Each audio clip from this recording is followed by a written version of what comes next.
அஸ்ஸலாமு அலைக்கும் respected viewers. நாங்கள் இந்த உலகத்தில் வாழ்ந்து கொண்டிருக்கும் போது எங்களுடைய மிகப்பெரிய இலக்கு எதுவாக இருக்குன்னு பார்த்தா, மறுமையில நாங்கள் எந்த காலத்திலையும் தோல்வி அடைஞ்சிடக்கூடாது, நாங்கள் சோனம் கிடைக்கிறதுக்கு தகுதியானவங்களாக இருக்கணும் அப்படின்னு சொல்லி சொருக்கம் எங்களுக்கு கிடைச்சிடணுன்ற ஒரு ஆசையில் நாங்கள் வாழ்ந்துட்டு இருப்போம். அதன் அடிப்படையில் இன்றைக்கு உலகத்தில் நாங்கள் பார்க்குறோம், எங்களுக்கு சோனம் போகிறது அப்படின்னு சொன்னால் ஒரு சர்வசாதாரணமான ஒரு மிக லேசியான ஒரு விஷயமா பார்க்கப்படுது. எந்த அளவுக்கு லேசியாக்கி வச்சிருக்காங்கன்னு கேட்டால், இந்த சொருக்கம் போகிறது அப்படின்னு சொல்றது மிக இலகுவான முறையில் சோனம் செல்வதற்கு ஒரு துவான்னு சொல்லி புதினமான முகமது நபி ஸல்லல்லாஹு அலைஹி வஸல்லம் அவங்களுக்கே தெரியாத துவா எல்லாம் கற்றுக் கொடுக்கக்கூடிய அளவுக்கு நாங்கள்லாம் வளர்ந்து வந்திருக்கிறோம். இப்போ முகமது நபி ஸல்லல்லாஹு அலைஹி வஸல்லம் சஹாபாமார்கள் எல்லாம் எவ்வளோ உழைச்சாங்க, உயிர் தியாகம் பண்ணி பசி பட்டணியில் வயிறில் கல்லை கட்டிட்டு உழைச்சி சொர்க்கம் போகிறதுக்கு அவ்வளோ கஷ்டப்பட்டு உழைச்சாங்க.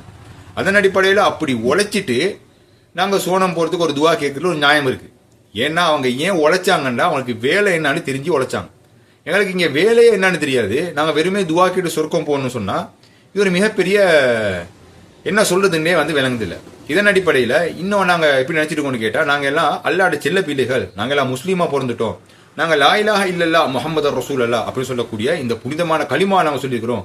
இதன் அடிப்படையில் அல்லாஹ் எங்களை எப்படியுமே சொர்க்கத்துக்கு போட்டுருவான். எங்களோட கபூரில் கூட அல்லாஹ் எங்களை சொர்க்கத்துக்கு மிக இலகுவான முறையில் அனுப்புறதுக்கு லேசியான 2-3 கேள்வியை செட் பண்ணி வச்சிருக்கிறான். அது என்னன்னு கேட்டால், எங்களோட நபி யாருன்னு கேட்பான், முஹம்மது நபி ஸல்லல்லாஹு அலைஹி வஸல்லம். எங்களோட ரப்பு யாருன்னு கேட்பான், எங்களுக்கு தெரிஞ்ச ஒரே ரப்பு அல்லாஹ், நாங்கள் எந்த சிலையும் வணங்கலை. எங்களோட தீன் என்ன அப்படின்னு கேட்டால், முஹம்மது நபி ஸல்லல்லாஹு அலைஹி வஸல்லம் ஒரு தீன் கொண்டாந்தாங்க, அதுதான் எங்களோட தீன் அப்படின்னு சொல்லி நாங்கள் சொல்லுவோம். ஸோ இது மிக இலகுவான ஒரு எக்ஸாமாக இருக்குது. இதை நாங்கள் சிம்பிளாக பாஸ் ஆயிடுவோம். அல்லாஹ் எப்படியுமே எங்கள் சொர்க்கத்துக்கு போட தான் போடான் அப்படின்னு சொல்லி நாங்கள் நினச்சிருந்தோம்னு சொன்னால், அப்போ முஸ்லீம் அல்லாமல் பிறக்கிறவங்க மிகப்பெரிய ஒரு அபாக்கியசாலிகள். அல்லாஹ் இந்த இடத்துல மிக அநீதமான முறையில் நடந்து கொள்றானே அப்படி தான் நாங்கள் எடுத்துக்கிறணும். ஆனால் அல்லாஹ் நிச்சயமா அப்படியா? நிச்சயமா அல்லாஹ் அப்படி இல்லை. அல்லாஹ் துல்லியமானவன், நீதமானவன். அவனுக்கு இங்கே யாரும் செல்ல குழந்தைகள் செல்ல பிள்ளைகள் எதுவுமே இல்லை. அவனை கட்டுப்பட்டு நடக்கிறாங்களா, அவன் சொன்ன வேலையை செஞ்சாங்களா இல்லையா, குரானுக்கு ப்ரையாரிட்டி கொடுத்தாங்களா இல்லையா, இப்படி தான் அல்லாஹ் பார்ப்பான். அதன் அடிப்படையில் இன்றைக்கு முஸ்லீமை செய்யக்கூடிய ஒரு மிகப்பெரிய தவறு என்னன்னு கேட்டால், முஸ்லீம் அல்லாதவர்களுக்கு மறுமையில் என்ன எக்ஸாம் பேப்பர் வருமோ அதுதான் முஸ்லீம்களுக்கும் வரும் அப்படின்னு சொல்லி நான் நினைச்சிட்டு இருக்கிறது. அதன் அடிப்படையில் கபூரில் அல்லாஹ் கேட்கக்கூடிய இந்த 3 கேள்வி அது வெறும் சாதாரண கேள்வி இல்லை. ஒரு மனிதன் இந்த பூமியில வாழும் போது அவன் எந்த நிலைமையில வாழ்னா அப்படின்னு சொல்லி தோலை உறுத்தி காட்டக்கூடிய 3 கேள்வி. ஆனா இந்த கேள்வி உண்மைக்குமே முஸ்லீம்களுக்கு மிக இலகுவான முறையில் சுவனம் செல்வதற்கு அல்லாஹ் செட் பண்ணி வச்சிருக்கிற கேள்வியா, இல்லாட்டி முஸ்லீம்களுக்கு மிகவும் கடினமான ஒரு ட்ராப்பா இந்த 3 கேள்விகளும் அப்படி சொல்லித்தான் இந்த வீடியோவில் நாங்கள் முழுமையாக பார்க்க போறோம். Welcome to the global Durian YouTube channel.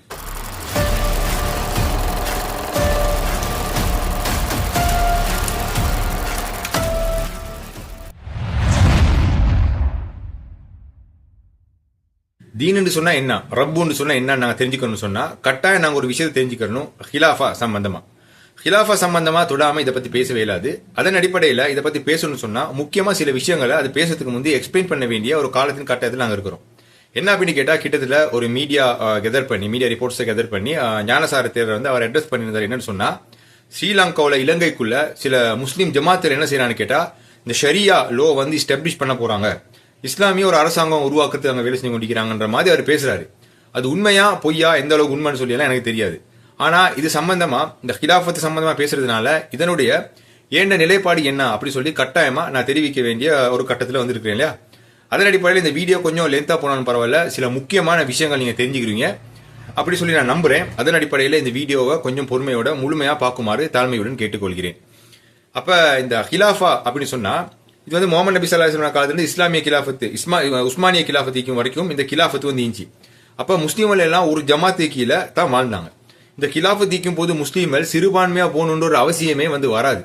ஆனா என்ன நினைச்சுன்னு கேட்ட, உஸ்மானிய கிலாஃபத்து அதோடைய கடைசி காலகட்டத்தில் இந்த அரபு ஆட்சியாளர்கள் அப்படின்னு சொல்லக்கூடிய நவீன ஹவாரிஜிகள், நஜிதை பூர்வீகமாக கொண்டவர்கள், இவங்க என்ன செஞ்சிட்டாங்க, இவங்களுக்கு இந்த ஹவாரிஜிகளுக்கு எப்பயுமே ஒரு ஆட்சி கிடைக்கவே இல்லைன்னு சொல்லிட்டு இந்த சிலை வணங்கக்கூடிய ஜாயினிஸ்டுகளோட சேர்ந்து உஸ்மானிய கிலாஃபத்தை இல்லாமக்கிறதுக்கான சூழ்ச்சி பண்ணி சிலை வணங்குபவரோட சேர்ந்து முஸ்லீம்களை கொண்டுட்டு ஒட்டுமொத்த கிலாஃபத்தையும் டிஸ்ட்ராய் பண்ணப்பட்டுட்டு இவங்க மன்னர் குட்டி மன்னர்மாரா இதெல்லாம் எங்கட கோடு, இதுலுக்கு வாழ்றதெல்லாம் சவுதி மக்கள், இதெல்லாம் எங்கட கோடு, இதுலுக்கு வாழ்றதெல்லாம் குவைத் மக்கள்னு சொல்லிட்டு ஒட்டுமொத்த முஸ்லீம்களையும் சொத்தையும் ஆட்டையை போட்டுட்டு இவங்க இந்த மாதிரி, அதாவது தானும் பிரிஞ்சு தீனையும் பிரிச்சு இவங்க வாழ்றதுக்கு ஸ்டார்ட் பண்ணினாங்க மன்னராட்சின்ற பேர்ல. இப்படி வாழ்றதுனால என்ன நடந்துச்சுன்னு கேட்டா, ஸ்ரீலங்காவில், இந்தியாவில், இன்னும் பல பிரதேசங்கள் உள்ள இந்த பர்மாவில் முஸ்லீம்களுக்கு சிறுபான்மையா வாழ வேண்டிய ஒரு கட்டாயத்துக்கு நாங்கள் தள்ளப்பட்டிக்கிறோம். அப்படி தள்ளப்பட்டதுக்கு பிறகு எங்களுக்கு முஸ்லீம்களுக்கு ஸ்ரீலங்காவில் இந்தியாவில் வாழ்றதுக்கு எங்களுக்கு அனுமதி வந்து தந்திக்கக்கூடிய இந்த நாடு. இதன் அடிப்படையில் இன்றைக்கு ஸ்ரீலங்காவில் வாழக்கூடியவங்களோ இல்லை இந்தியாவில் வாழக்கூடியவங்களோ நாங்கள் எல்லாம் முஸ்லீம்கள், நாங்கள் எல்லாம் ஒரு உம்மத்து, ஒரு சத மாதிரி அல்லாஹ் குர்ஆன்ல சொல்லியிருக்கிறான், யார் தானும் பிரிஞ்சு தீனையும் பிரித்தார்களோ நபியே உங்களுக்கும் அவங்களுக்கும் எந்த சம்பந்தமும் இல்லை அப்படின்னு சொல்லிட்டு இப்போ இந்த ஆயத்தெல்லாம் வந்து காட்டி எங்களுக்கு சவுதியில் குடியுரிமை தாங்க, எங்கேயாவது ஒரு பாலைவன ஒரு ஓரத்தில் நான் போயிட்டு வாழ்ந்துக்கிறோம்னு சொன்னா அதை ஏற்றுக்குருவானா, அடிச்சு விரட்டுவான். சரியா? அதுதான் வந்து நடக்கும். என்ன கேட்டால் அங்கே வேலை செய்யறவங்களுக்கு சம்பளம் கொடுக்கறதுலேயே பாரபட்சம் பார்க்குறாங்க. வெளிநாட்டில இருந்து வரவங்களுக்கு குறைஞ்ச சம்பளம், சவுதியில உள்ள மக்களுக்கு, சவுதி சிட்டிசன் நிற்கிறவங்களுக்கு அதிகமான சம்பளம். இந்த மாதிரி வழிகட்டு போயிட்டாங்க. இதெல்லாம் அல்லாட கோவப்பார்வைக்கு மிக பொருத்தமான நிலைமையில இருக்கிறாங்க அப்படின்னு சொல்லி தெரிஞ்சுக்கிறதுக்கான சில உதாரணங்கள். அதன் அடிப்படையில் சவுதி அரேபியாவில் நாங்கள் முஸ்லீம்னு சொல்லிட்டு போனால் அங்கே குடியுரிமையாக தரமாட்டான். எப்படியோ இந்த கிலாஃபத்து இல்லாமனதுக்கு போகிறோம், இஸ்லாத்துக்கு இவங்க துரோகம் செஞ்சு இவங்க மன்னனாட்சி நிற்கிறதுனால நாங்கள் சிறுபான்மையாக வாழ்றதுக்கு எங்களுக்கு இங்கே அனுமதி வந்து தந்திக்கிறாங்க, வாழ்றதுக்கான உரிமையை வந்து தந்திக்கிறாங்க. அப்படி வாழ்றதுக்கு இடம் தந்த, எங்களுக்கு வாழ்றதுக்கு அனுமதிச்சு இவ்வளவு சுதந்திரத்தையும் எங்களுக்கு தந்த நாங்கள் வாழக்கூடிய இந்த நாட்டுக்கு இந்த மாதிரி நாங்கள் முஸ்லீம் சட்டத்தை நாங்கள் கொண்டு வர போகிறோம், சரியா சட்டத்தை நாங்கள் ஃபுல்லாக எஸ்டாப்ளிஷ் பண்ண போகிறோம் அப்படின்னு சொன்னால் இது நாங்கள் வாழ்கிற இடத்துக்கு செய்கிற மிகப்பெரிய ஒரு துரோகமாக நான் வந்து பார்க்குறேன். அது மட்டும் இல்லாமல் எங்களோட குடும்பத்துக்காக இருக்கட்டும், எங்களோட ஒட்டுமொத்த முஸ்லீம் சமுதாயத்துக்காக இருக்கட்டும், மார்க்கத்துக்காக இருக்கட்டும் செய்யக்கூடிய நாங்கள் ஒரு துரோகமாக வந்து நான் பார்க்குறேன். அதன் அடிப்படையில் இந்த மாதிரி மடத்தனமான வேலைகள் வந்து நாங்கள் செஞ்சிட மட்டும் கூடாது. அப்படி செய்கிறவங்க யார் சரி இருந்துன்னு சொன்னால் எங்கெங்க அறிவிக்கணுமோ அவங்களுக்கு அறிவிச்சு ஸ்ரீலங்காய் கூடிய அந்த அரசாங்கத்தில் அது சம்பந்தமானவங்களோட ஒத்துழைச்சி வேலை செய்யுமாறு தாழ்மையுடன் கேட்டுக்கொள்கிறேன். எனக்கு கேட்டால் ஏற்கனவே இந்த மாதிரி ஒரு மடத்தனமான வேலை செஞ்சதுனால 2019 என்னன்னு கேட்டால் ஒட்டுமொத்த முஸ்லீம் சமுதாயத்துக்கு மிகப்பெரிய ஒரு தலைக்குனிவு, பயந்து வாழ வேண்டிய ஒரு நிலைமை வந்து உருவாகிட்டு போயிட்டாங்க. சரியா? அதனால அதுக்கு பின்னுக்குள்ள தாக்கம் வந்து முஸ்லீம்களுக்கு மிகவும் பயங்கரமான நிலைமையில உலக அளவில் இஸ்லாத்துக்கு வந்து கெட்ட பேர் கொண்டு வர ஒரு மடத்தனமான வேலையை வந்து அவன் செஞ்சான். சரியா? ஸோ அந்த மாதிரி நாங்கள் வந்து நடந்துடாம, அது மட்டும் இல்லாம இன்னைக்கு இந்த ஸ்ரீலங்காவில் யாராவது எனக்கு தெரிஞ்ச அளவுக்கு, எனக்கு தெரிஞ்ச அளவுக்கு யாரும் அப்படி இல்லை. இப்போ ஞானசார அஹமது சொல்றது நான் சொல்றேன், அப்படி யாராவது இருந்தாங்கன்னு சொன்னா ஸ்ரீலங்காவுக்கு என்னதுக்கு சரியா சட்டத்தை வந்து எஸ்டாப்ளிஷ் பண்ண வேண்டிய ஒரு அவசியம் வந்துச்சு. அப்படி யாருக்காவது அந்த மாதிரி ஒரு நெஞ்சில ஒரு கட்ஸ் இருந்துச்சுன்னு சொன்னா ஃபர்ஸ்ட்டுக்கு போயிட்டு பாகிஸ்தானை திருத்திட்டு வாங்க, இல்லாட்டி போயிட்டு சவுதி அரேபியாவை நீங்க திருத்துற வேலையை பாருங்க. அங்க நீங்க போயிட்டு கிலாஃபத்தை கொண்டு வாங்க. நீங்க என்ன மாதிரி சவுதி அரேபியாவில் நீங்க மக்காவை நீங்க கைப்பற்றி அங்க ஒரு கிலாஃபத்தை கொண்டு வந்து நான் தான் ஹலீஃபான்னு சொல்லி டிக்ளேர் பண்ணி பாருங்க ஏழுமா இருந்தா அப்ப அவரு வேற லெவல்னு சொல்லலாம். அதை விட்டுட்டு அங்க உள்ளவங்களே வழிகட்ட உச்சக்கட்டத்தில் இருக்கிறானுங்க. பாகிஸ்தான் எல்லாம் கேட்டா சொல்லவே தேவையில்ல. சவுதி அரேபியா ஒட்டுமொத்த முஸ்லீம்களுடைய சொத்தையும் ஆட்டையை போட்டுட்டு குடும்ப சொத்தா மாற்றி வச்சுக்கிறானுங்க. அது மட்டும் இல்லாம அல்லாஹ் குர்ஆன்ல யார் யாரோடலாம் சேரவான்னு சொல்லி தடை பண்ணி வச்சுக்கிறாங்களோ அவங்களோட சேர்ந்துட்டு இஸ்லாத்துக்கு விரோதம் செஞ்சு கொண்டிருக்கிறாங்க. அப்ப அநியாயமா வந்து அப்பாய் மக்களுக்கு வந்து நாங்க குற்றவியல் ஷரியா சட்டத்தின்படி நாங்க குற்றவியல் தண்டனையை வந்து நாங்க சரிவர நிறைவேற்றோம்னு சொல்லிட்டு அப்பாய் மக்களை தூக்குல போடுறதும் சும்மா கையை வெட்டி கொண்டதும் உலக மக்களுக்கு படம் காட்டிட்டு இருக்கிறாங்க இஸ்லாத்தை வச்சு. அப்போ ஒன்னாவது போயிட்டு அவங்கள போயிட்டு திருத்துற வேலையை தான் நாங்க வந்து பார்க்கணுமே ஒழிஞ்சு அப்பா இங்க இருக்கக்கூடிய மக்கள் வந்து எங்களுக்கு தந்திருக்கக்கூடிய ஃப்ரீடம் எப்படின்னு கேட்டா உண்மைக்குமே அவங்கள வந்து நான் வந்து மனசளவில் வந்து வரவேற்கிறேன். எந்த நிலைமையிலையும் ஸ்ரீலங்காவுக்கும் சரி, ஸ்ரீலங்கா இந்த அரசாங்கத்துக்கும் சரி, எந்த வகையிலும் ஒரு துரோகம் செய்யறதுக்கு நான் ஒத்துழைச்சு போவே மாட்டேன். அப்படி செஞ்சேன்னு சொன்னா இந்த முஸ்லீமே இல்லை. நான் முகமது நபி ஸல்லல்லாஹு அலைஹி வஸல்லம் ஃபாலோ பண்ணக்கூடிய ஒரு நபரா வந்து நான் எப்படி மாறுவேன் இருக்கிற இடத்துக்கு துரோகம் செய்யக்கூடியன்னு சொன்னா. ஸோ அந்த மாதிரி யாராவது ஒரு சிந்தனையில் இருந்தேன்னு சொன்னா அல்லாவுக்காக அதை மாத்திக்கோங்க. இப்படி யாராவது இருந்தான்னு சொன்னா அந்த மாதிரி நபர்களை எங்கெங்க அடையாளம் காட்டணுமோ அங்க வந்து அடையாளம் காட்டிக்கோங்க. சரியா? எந்த அளவுக்கு நாங்க ஸ்ரீலங்கா எங்களுக்கு வாழ்றதுக்கு அனுமதி தந்திக்கிறாங்க இவங்களோட நாங்க எந்த அளவுக்கு நாங்க இவங்களுக்கு நம்பிக்கையா நாங்க இருக்கணும்னு சொன்னா, இப்போ உதாரணத்துக்கு இன்றைக்கு சவுதி அரேபியாவே படையெடுத்து வந்துருச்சுன்னு சொல்லி வைங்க. சவுதி அரேபியா இன்னைக்கு உண்மையான இஸ்லாம் அப்படின்னு சொல்லக்கூடிய ஒரு நிலைமையில வந்திருக்கிறாங்கன்னு சொன்னா நிச்சயமா இல்ல. இஸ்லாத்துக்கும் அவனுக்கும் சம்பந்தமே இல்லை அந்த அரசாங்கம். அதன் அடிப்படையில் இன்னைக்கு அவங்களே வந்து படையெடுத்து ஸ்ரீலங்காவில் வந்து நாங்க சரியா சட்டத்தை கொண்டு வர போறோம் சொல்லி வந்தாங்கன்னு வைங்களே. அப்ப நான் என்ன செய்வேன்னு கேட்டா, ஒன்னாவது ஸ்ரீலங்கா ராணுவத்தோட சேர்ந்து அவங்களோட சண்டைக்கு போவேன். ஃபர்ஸ்ட்டுக்கு நீ எல்லாம் ஒன்னாவது இஸ்லாமா மாறு அப்படின்னு சொல்லிட்டு இந்த நிலைமையில தான் வந்து நாங்க இருக்கணும். சரியா? மற்றது கிலாஃபத்தை வந்து யாரும் அங்க கொண்டு வர போறோம் இங்க கொண்டு வர போறோம் யாருமே சும்மா கம்பி கட்டுற கதைலாம் சொல்ல தேவையில்ல, சொல்லிட்டு இருக்க தேவையில்ல. மஹ்தி அலைஹிஸ்ஸலாம் இனி வந்தா தான் கிலாஃபத்து இந்த உலகத்துக்கு வறுமை ஒழிஞ்சு வேற அதுக்கு வாய்ப்பே இல்லை. சரியா? ஸோ இதுதான் வந்து எங்களோட நிலைப்பாடு. கிலாஃபத்து சம்பந்தமா இருக்கிற இடத்துக்கு நாங்க எந்த விதத்திலையும் துரோகம் செய்ய மாட்டோம். இதை தொடர்ந்து ரப்பு தீன் சொல்லி என்ன நாங்க பார்க்கணும்னு சொன்னா, ஃபர்ஸ்ட்டுக்கு நாங்க பார்க்கணும் இந்த ரப்பு அப்படின்னு சொன்னா அதுக்கான மீனிங் என்னன்னு சொல்லிட்டு. ரப்புன்னு சொன்னா எங்களுக்கு அதோடைய எக்ஸ்பிளனேஷன் எப்படின்னு கேட்டா நீங்க இன்டர்நெட்ல தேடும் போது மிக அதிகமா வந்து வருது. அதை பத்தியே கிட்டத்தட்ட மாசக்கணக்கு கிளாஸ் எடுத்து சொல்லிக் கொடுக்க வேண்டிய விஷயங்கள் தான் அதெல்லாம். ஆனாலும் நாங்க எங்கட கண்டென்ட்டுக்கு சிம்பிளா நாங்க விளங்கிட்டா போதும் சொல்லி நான் நினைக்கிறேன். அது மட்டும் இல்லாம இப்ப நான் சொல்ல போற இந்த விஷயங்கள் தீன் ரப்பு சம்பந்தமா ஒரு ஆரம்ப நிலை ஒரு எக்ஸ்பிளனேஷன் மாதிரி இல்லாம இதோடைய உச்சபட்ச அந்தஸ்து அதோடைய சமரைசேஷனை தான் வந்து நான் சொல்ல போறேன். இதோட ஆதாரங்கள் எல்லாம் நீங்க தேடி பார்த்தீங்கன்னு சொன்னா, எனக்கும் நான் டெலிகிராம் குரூப்ல நான் போட்டுவிட்டேன் ஆதாரங்கள். அது மட்டும் இல்லாம நான் சொல்ல போற அனைத்து விஷயமுமே இப்ப எந்த விதத்திலையுமே குர்ஆனுக்கு முரண்படாம முஹம்மது நபி ஸல்லல்லாஹு அலைஹி வஸல்லம் அவங்களோட சுன்னா வாழ்க்கை வழிமுறை, அது மட்டும் இல்லாம மறுமை நாளுடைய அந்த அறிவிப்புகள் இருக்குது இல்லையா, உலக நிலவரங்கள், எதுக்குமே எந்த விதத்திலையுமே கண்ட்ரடிக்ட் ஆகாத மாதிரி எல்லாத்துக்குமே லிங்க் ஆகிற மாதிரி விஷயங்கள் தான் நான் சொல்றேனே ஒழிஞ்சி மார்க்கத்துக்கு எந்த விதத்திலையும் முரண்பாடுறதுக்கு சான்ஸே இல்லாத விஷயங்கள் தான் நான் சொல்றேன். எனக்கு இப்ப நான் சொல்ற போற விஷயங்கள் சிலவங்களுக்கு வந்து இது புதுசா இருக்கும். அதுக்குன்னு சொல்லி புறக்கணிச்சிடாதீங்க. நீங்களும் கட்டாயம் தேடி பாருங்க. அப்பதான் இஸ்லாம் அப்படின்னு சொல்றது இவ்வளவு பெரிய ஒரு பொக்கிஷமா அப்படின்னு சொல்லி எனக்கு வேணும். இதன் அடிப்படையில் ரப்பு அப்படின்னு சொன்ன என்ன நாங்க விளக்கிறோம்னு சொன்னா, சிம்பிளா நான் சொல்றேன் 2-3 விஷயங்கள். அதோடைய மீனிங் என்னன்னு கேட்டா, ஒரு பாதுகாக்கக்கூடியவன், அப்படி பாதுகாவலன், எஜமான், சொந்தக்காரன், இந்த மாதிரி அர்த்தங்கள் தான் வருது. இப்ப இதுல நாங்க என்ன விளங்கிறோம்னு கேட்டா, இப்ப ஏன் அல்லாஹ் பாதுகாவலன் அப்படி சொன்னா, பராமரிக்கக்கூடியவன் அப்படின்னு சொல்லிட்டு அந்த மீனிங் இருக்குன்னு சொன்னா, அல்லாஹ் இந்த பூமியில, அதாவது வானத்தை படைச்சி அதை ஆட்சி பண்றான், காட்டை அல்லாட கண்ட்ரோல் வச்சிருக்கிறான், சூரியன் எப்ப உதிக்கணும் எப்ப மறையணும் அல்லாட கட்டுப்பாட்டுல இருக்குது. இந்த மாதிரி விஷயங்கள் மனிதர்களுக்கு செய்யலாது. நீங்க அறப்படிக்கிற வேலை ஒன்று செய்யாதீங்க, அந்த ஆட்சியில நான் எடுத்துக்கிறேன். உங்களுக்கு ஏழுமான ஒரு வேலை ஒன்று இருக்குது. என்னன்னு கேட்டா, இந்த பூமியை நிர்வகிக்கக்கூடிய வேலை. சரியா? இது இறைவனை நீங்க ரப்பா ஏத்துக்கிட்டீங்கன்னு சொன்னா, உங்களை பராமரிக்கக்கூடியவன், பாதுகாக்கக்கூடியவன் நீங்க ஏத்துக்கிட்டீங்கன்னு சொன்னா, அப்ப நீங்க என்ன செய்யணும்? நாளைக்கு சொர்க்கத்தை தருவேன். அது சுருக்கத்தை நீங்க கிடைக்கணும்னு சொன்னா, நான் உங்களை பராமரிக்கிறேன்னு சொன்னா, பராமரிக்கிறதுக்கான சட்டத்திட்டங்களை எந்தெந்த காலகட்டத்துக்கு எப்ப தேவையோ அது மாதிரி நான் தந்துகிட்டே இருப்பேன்.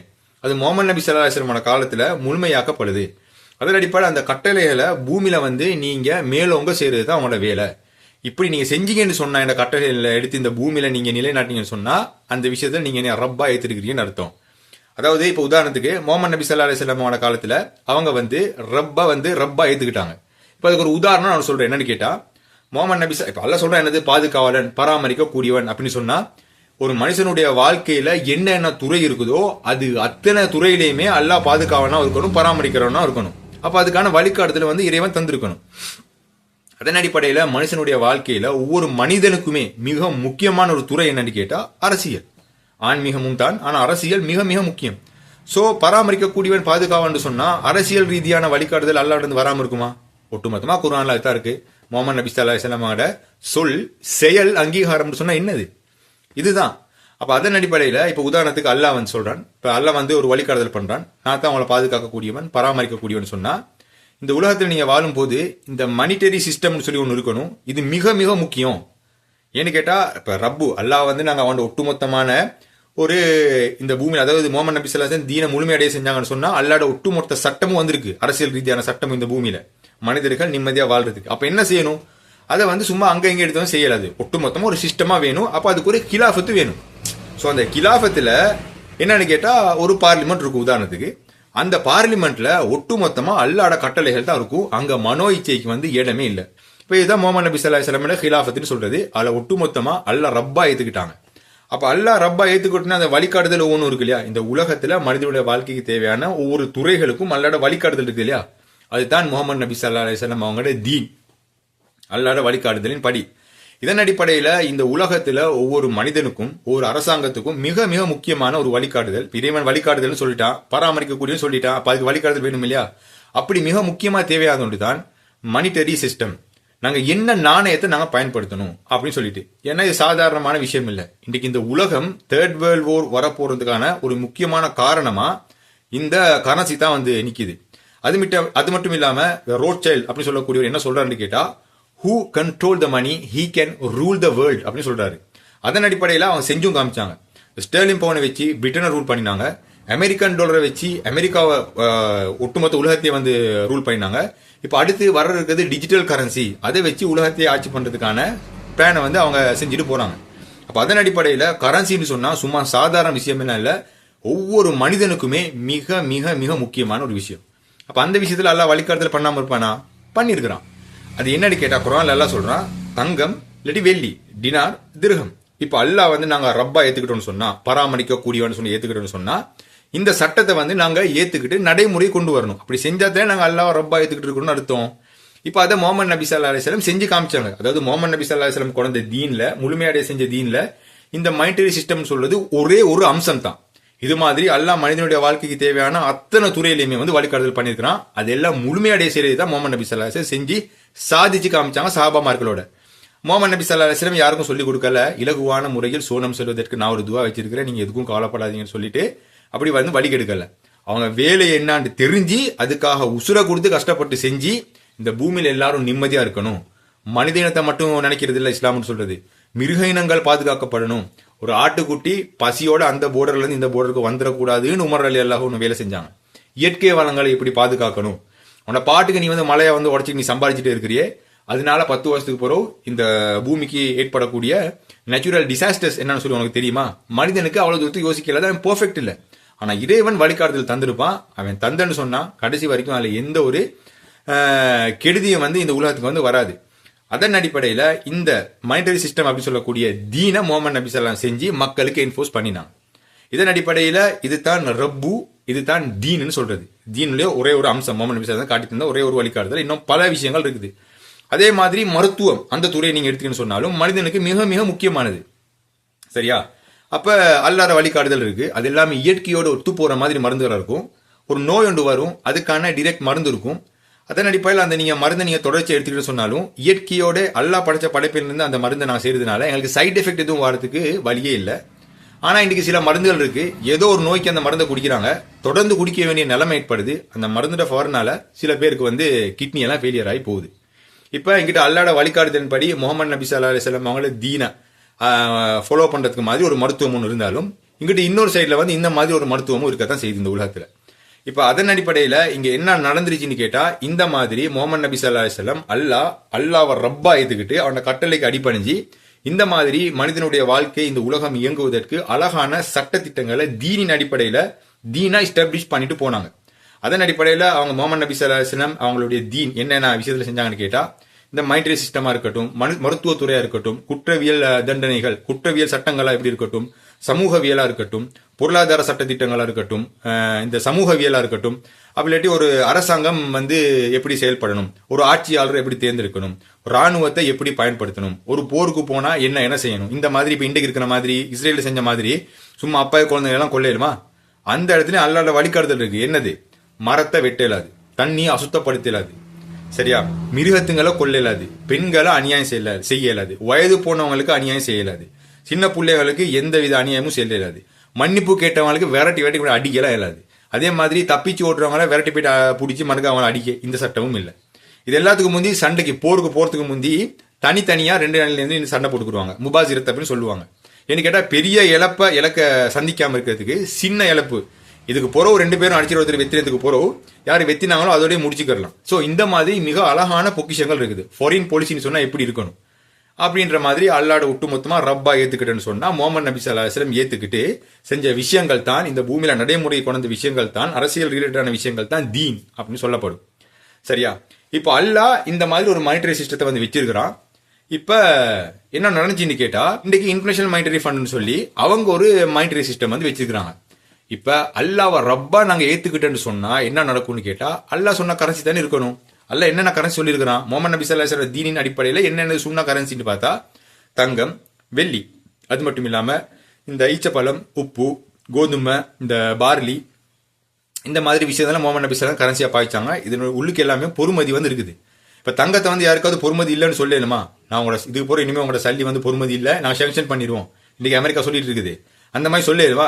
இயலாது. எனக்கு கேட்டா தங்கம் உண்மைக்குமே பொறுமதி. அவன் யாரும் சொன்னாலும் சரி சொல்லாட்டியும் சரி அது பொறுமதி.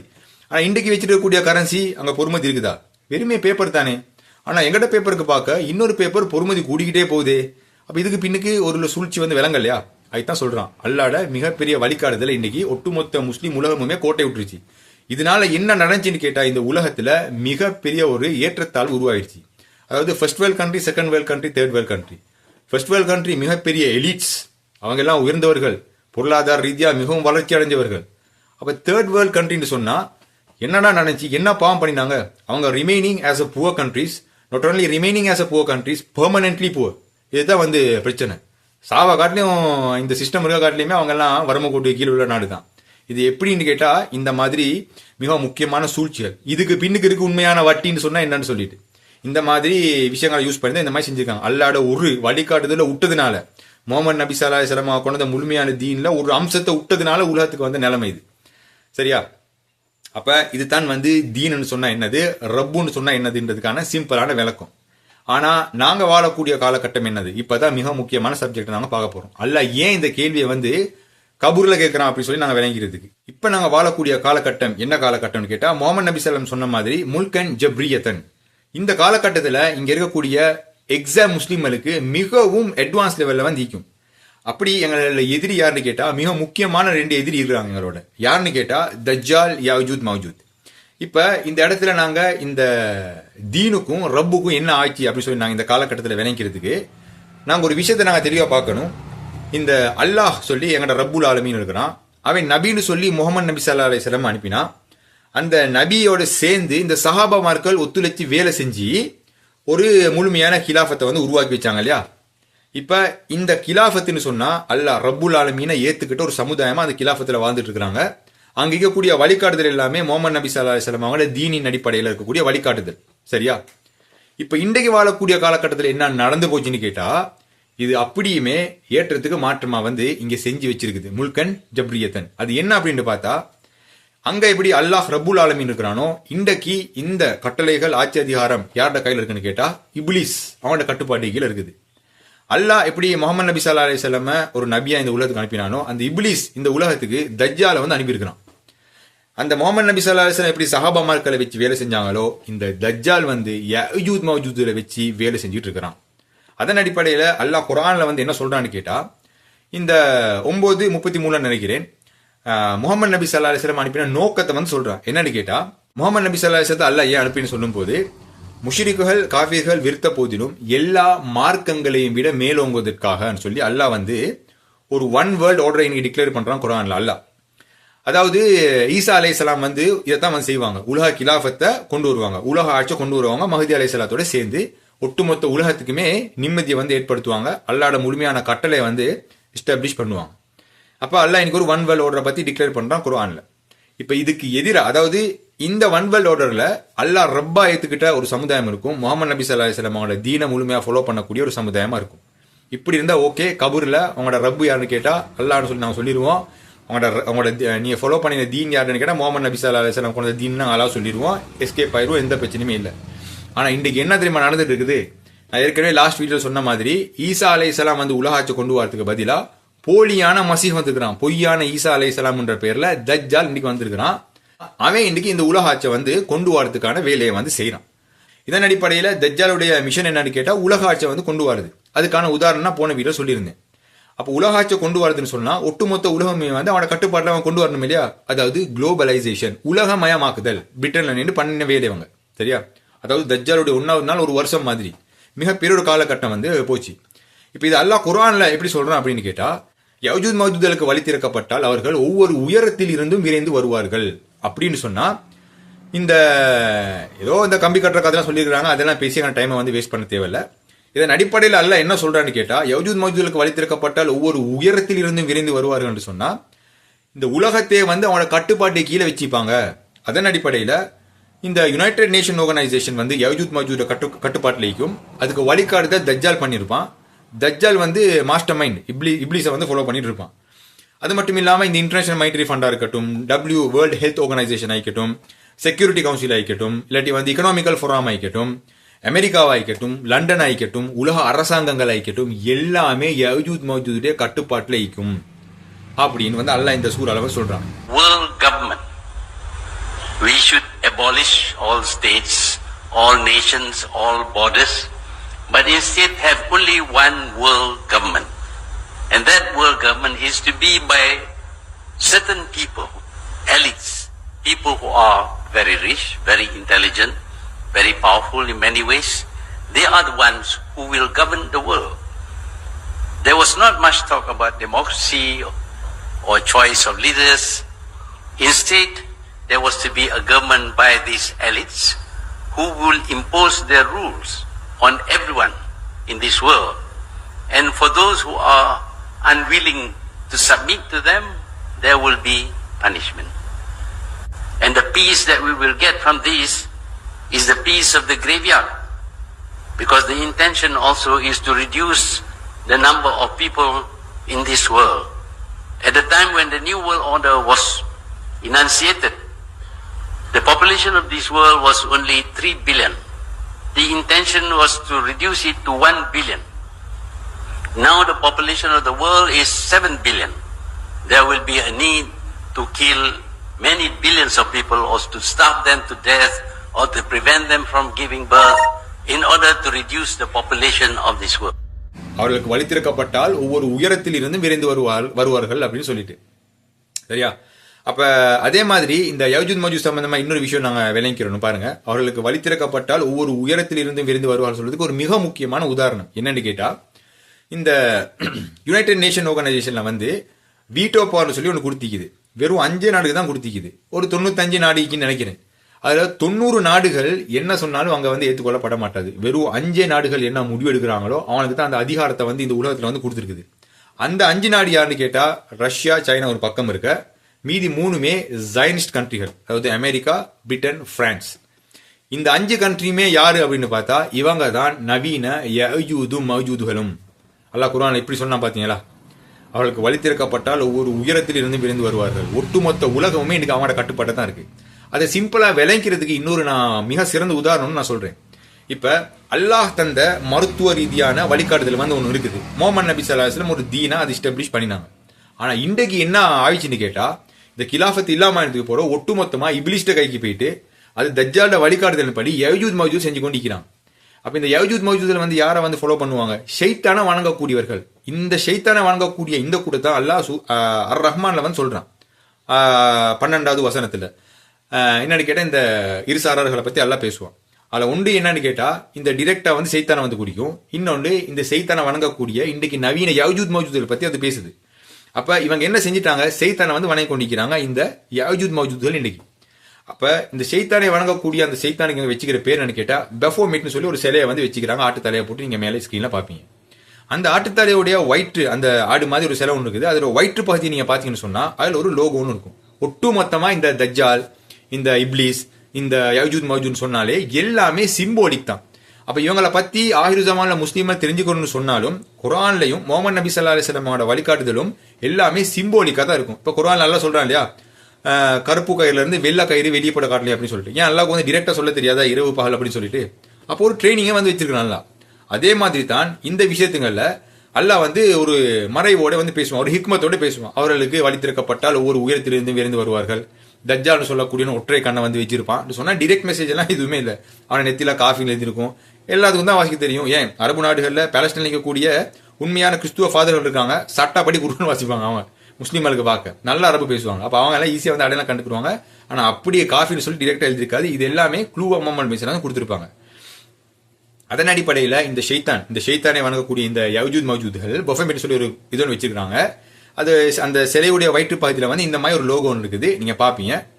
இதே லோகோவை தான் WHO வேர்ல்டு ஹெல்த் ஆர்கனைசேஷன் அவங்க வந்து ஒரு சிம்பலை வந்து அடையாளப்படுத்திருப்பாங்க.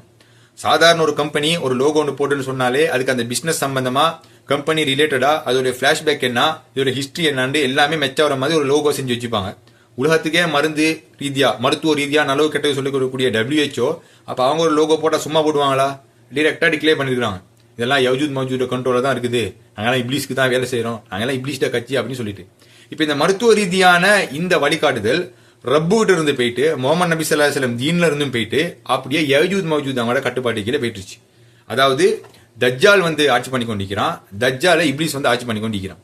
இப்ப இங்க விஷயம் என்னன்னு கேட்டா, இந்த உலகத்துல அல்லாஹ் அவன் அடியான அவன் அடிமையா வந்து வச்சுக்கிறணும், அப்படின்னு தான் இந்த பூமி நல்லா இருக்கும். ஆனா இப்லீஸ் என்ன பண்ணுவான்? அவன் அடிமையாக்குறதுக்கு வேலை செய்வான். அதுதான் அவன் இன்னைக்கு இந்த தஜ்ஜாலை வச்சு உலகாட்சி வந்து கொண்டு வர நினைச்சு கொண்டிருக்கிறான். அந்த உலகாட்சி கொண்டு வந்தேன்னு சொன்னா எல்லாருமே நாங்க இப்லீஸ்ட அடிமையானாங்க போயிட்டுருவோம். ஆனா அல்லாஹ் அதுக்கு வழி வைக்க மாட்டான். ஒரு கட்டத்துல அது இல்லாமாக்கி ஈசா அலைஹிஸ்ஸலாத்தை அனுப்பி டிஸ்ட்ராய் பண்ணி ஒட்டுமொத்தமா அல்லாஹ்ட அடிமையால வந்து எங்களை மாத்திடுவான். இதே மாதிரி தான் இந்த மானிட்டரி சிஸ்டம் அப்படின்னு சொல்றது எவ்வளவு முக்கியம்னு சொல்லி நான் சொன்னேன். அதன் அடிப்படையில இன்னைக்கு அல்லாஹ்வும் ரசூலும் காட்டி தந்த மானிட்டரி சிஸ்டம் இந்த உலகத்துல இருக்குன்னு பார்த்தா நிச்சயமா இல்ல. அல்லாஹ் குர்ஆன்ல என்ன சொல்றான்னு பாருங்க, இந்த தங்கமும் வெள்ளியும் வந்து எங்களுக்கு சல்லியா நாங்க கரன்சியா பாய்ச்சுன்னு சொன்னா இதோடைய பொறுமதி எப்பயுமே குறையாது. அதுக்கு உதாரணம் சூரா அல் கஹஃப், குகைவாசிகள் பாய்ச்ச அந்த தங்க நாணயம். அப்ப இன்றைக்கு என்ன நடந்துச்சு? அல்லாஹ்வை ரப்பா ஏத்துக்கிற கூடாத ஏற்றுக்கொள்ளப்படாத இல்லாட்டி முகமது நபி ஸல்லல்லாஹு அலைஹி வஸல்லம் அவங்களோட தீனை ஃபாலோ கூடாத இவங்களுக்கு எதிரிகளான இப்லீஸ்ல கட்சியை சார்ந்த இந்த தஜ்ஜால் யஜூஜ் மஜூதுகள் இதை அப்படியே புறக்கணிச்சிட்டு இவங்க ஒரு கரன்சியை வந்து எஸ்டாப்ளிஷ் பண்ணி வச்சுக்கிறாங்க. அதை தான் இன்னைக்கு உலகமுமே வந்து பாவிக்கணும் இந்த பேப்பர் கரன்சி. இப்போ இதுல மிக முக்கியமான விஷயம் என்னன்னு கேட்டா, ஒரு முக்கியமான ஒரு ஷேக் ஒருத்தர் சொல்றாரு, அதுவும் அவர் வந்து மானிட்டரி எக்கனாமிக்ஸ்ல PhD படிச்ச ஒரு ஷேக். அவர் என்ன சொல்றாருன்னு கேட்டா, இந்த இன்டர்நேஷனல் மானிட்டரி ஃபண்ட்ல அவங்க ஒரு அக்ரிமெண்ட் ஒன்று போடுவாங்க. ஒரு நாட்டு நாங்க ரன் பண்ணணும்னு சொன்னா இன்டர்நேஷனல் மானிட்டரி ஃபண்டுடைய இல்லாட்டி யுனைடெட் நேஷன் ஆர்கனைசேஷன் அவங்க வந்து இது பண்ணிருப்பாங்க, அக்ரிமெண்ட் போடுவாங்க. அதெல்லாம் நாங்க சைன் பண்ணிட்டு நாங்க ஒபே ஆகணும்னு சொன்னா தான் எனக்கு நாட்டே ரன் பண்ணணும், இல்லாட்டி வந்து சாங்ஷன் பண்ணிடுவாங்க. ஒரு நாட்டு சல்லி இதுக்கு ஒரு பொறுமதி இல்லைன்றான். அது போற வெனிசுலால என்ன நடந்துச்சு, சல்லி எல்லாம் வந்து சும்மா வெத்து பேப்பரா பறந்துச்சு. சரியா? ஏன்னா அல்லாத வழிகாட்டுதல் இங்க இல்ல, இங்க எங்களை ஏமாத்தி வச்சிருக்காங்க சல்லிக்கு பொறுமதி இருக்குன்னு சொல்லிட்டு. சரியா? அதுதான் உதாரணம் வெனிசுலால வந்து நடந்துச்சு. யாருமே கணக்கெடுக்கல் தூக்கி போட்டாங்க, சல்லிலாம் ரோட்ல எல்லாம் சீரழிஞ்சு. அப்ப அதன் அடிப்படையில இன்டர்நேஷனல் மானிட்டரி ஃபண்டுடைய அக்ரிமெண்ட் என்னன்னு கேட்டா, ஷேக் சொல்றாரு சார்ட்டர் 2526ல என்ன போட்டிருக்குன்னு கேட்டா, ஒவ்வொரு நாடுமே இந்த தங்கத்தையோ வெள்ளியையோ நாணயமாக பயன்படுத்த மாட்டோம், டாலரை தவிரன்னு சொல்லி போட்டிருக்கு. அதுக்கு நாங்க அக்ரிமெண்ட் சைன் பண்ணணும் அப்படின்னு சொல்லிட்டு. அதாவது அல்லாட கட்டளை தங்கத்தையும் வெள்ளியும் திர்ஹத்தையும் டினாரையும் நாங்க ஒரு கரன்சியா பயன்படுத்த மாட்டோம், டாலரை தவிர அப்படின்னு சொல்லிட்டு இதுக்கு சைன் பண்ணணும். இப்ப இதுக்கு தான் வந்து உலகத்திலேயே கூடிய சவுதி அரேபியா கியூதி அரேபியா எல்லாமே சைன் பண்ணிக்குது. அதாவது அல்லாட கட்டளையை வந்து புறக்கணிச்சிட்டு அல்லாஹ்வை ரப்பு அப்படின்னு சொல்லக்கூடிய அந்த அந்தஸ்துல இருந்து அல்லாஹ்வை கலட்டிட்டு முகமது நபி ஸல்லல்லாஹு அலைஹி வஸல்லம் அவங்களோட தீன வழிகாட்டுதலின்படி அதை புறக்கணிச்சிட்டு செய்தாண்ட வழிகாட்டுதலை வந்து இவங்க வந்து டொமினேட் பண்ணிக்கிட்டாங்க. அதாவது இந்த விஷயத்துல கரன்சி விஷயத்துல தஜ்ஜால் ரப்பா எடுத்திருக்கிறாங்க. அது மட்டும் இல்லாம யஜூஜ் மஜூஜை ஃபாலோ பண்றாங்க. சரியா? இதுதான் வந்து சிம்பிளான ஒரு எக்ஸ்பிளனேஷன். அதே மாதிரி தான் இன்னைக்கு இந்த உலகத்தில் என்ன நடந்துச்சுன்னு கேட்டா, இது செய்தானுடைய ஆட்சிக்கு கீழே போனதுக்கு பிறகு, தஜ்ஜாலுடைய டிக்டேட்டர்ஷிப்புக்கு கீழே போனதுக்கு பிறகு, இந்த முல்கன் ஜப்ரியத்தனுடைய காலத்தில் என்ன நடந்துச்சுன்னு கேட்டா, ஒட்டுமொத்தமா இங்க அல்லாஹ்வை ரப்பா ஏத்துக்கிட்டு முகமது நபி ஸல்லல்லாஹு அலைஹி வஸல்லம் அவங்களோட தீனை ஃபாலோ பண்ணக்கூடிய ஒரு முஸ்லீம் நாடு கூட இல்லை. ஒட்டுமொத்தமா வந்து இப்லீஷ் வந்து அவன் அடிமை பண்றதுக்கான மிக சிறந்த வேலையில வந்து பண்ணி அவன் வந்து அதை முழுமையடை செய்யக்கூடிய இறுதி காலகட்டத்தில் வந்து இருக்கிறான். ஆனா அது வந்து நடக்காது. ஆனா உண்மையான மூமீன்கள் இது அடையாளம் கண்டு இது எதுக்குமே ஆசைப்படாம, நான் அமெரிக்காவில் போயிட்டு சிட்டிசன்ஷிப் வாங்கணும்னு சொல்லிட்டு ஆசைப்படாம, இது ஒரு மிகப்பெரிய சூழ்ச்சி, இது எல்லாமே தனிக்கர ஒரு குஃபுர்ல வந்து உருவாக்கின ஒரு சிஸ்டம், இதுல நாங்க போயிட்டு மனப்பூர்வமா நாங்க நேசிச்சு வாழக்கூடாது, நாங்க ஒதுக்கமா வாழ்ந்துட்டு போயிட்டோம்னு சொல்லிட்டு விவசாயம் அது இதுன்னு சொல்லிட்டு யமன்ல கூட பல மூமியங்கள் வந்து வாழ்ந்துட்டு இருக்கிறாங்க. இந்த மெட்டீரியலிசம் இந்த யூனிவர்ஸ் இருக்குது இல்லையா, இதை வந்து நேசிக்கக்கூடியவர்களா இல்லாம ஏதோ இயற்கையோடு சார்ந்து வாழக்கூடியவர்களா இருக்காங்க அந்த மூமின்கள். மிகவும் ஏழ்மையான வாழ்க்கையை வந்து வாழ்ந்து கொண்டு இருக்கிறாங்க. அல்ஹம்துலில்லாஹ். அப்ப அதன் அடிப்படையில இன்றைக்கு இதுதான் வந்து விஷயம். யஜூஜ் மஜூஜ்கள் வந்து தஜ்ஜாலோட வழிகாட்டுதலின் படி இந்த ஒட்டுமொத்த உலகத்துக்குமே வந்து அல்லாஹ்வோட கட்டளைகளை வந்து புறக்கணிச்சிட்டு அவன் வந்து சில கட்டளைகளை வந்து எல்லாமே போட்டிருக்கிறான். அதாவது ஒரு அரசாங்கம் எப்படி இருக்கணும், ஒரு ஆட்சியாளரை எப்படி இருக்கணும், ஓட்டு உரிமை எப்படி இருக்கணும், அது மட்டும் இல்லாம இந்த மருத்துவ ரீதியான மருத்துவத்துறை எப்படி இருக்கணும், எஜுகேஷனல் சிஸ்டம் எப்படி இருக்கணும், முகமது நபி ஸல்லல்லாஹு அலைஹி வஸல்லம் வழிகாட்டுதலா இல்லாட்டி தஜ்ஜால வழிகாட்டுதலா அப்படின்னு சொல்லி பார்த்தா மனுஷன் குரங்குல இருந்து வந்தான். இது அல்லாஹ் சொல்லி கொடுக்கக்கூடிய எஜுகேஷன் சிஸ்டமா இல்ல. அப்ப நீங்களே வந்து விளங்கிக்கோங்க. இந்த மாதிரி ஒவ்வொரு மனிதனுடைய அனைத்து துறையிலையுமே ஒரு பக்கத்துல அல்லாவும் அவனோட ரசூல் நபியும் வழிகாட்டுதல் பண்ணியிருக்கிற இருக்கோட்டு அது எல்லாமே இனி தேவையில்லைன்னு சொல்லிட்டு இங்க தஜ்ஜாலும் யஜூஜ் மஜூஜும் சேர்ந்து மிகப்பெரிய ஒரு வேலையை சாய்ச்சி வச்சுட்டு வராங்க.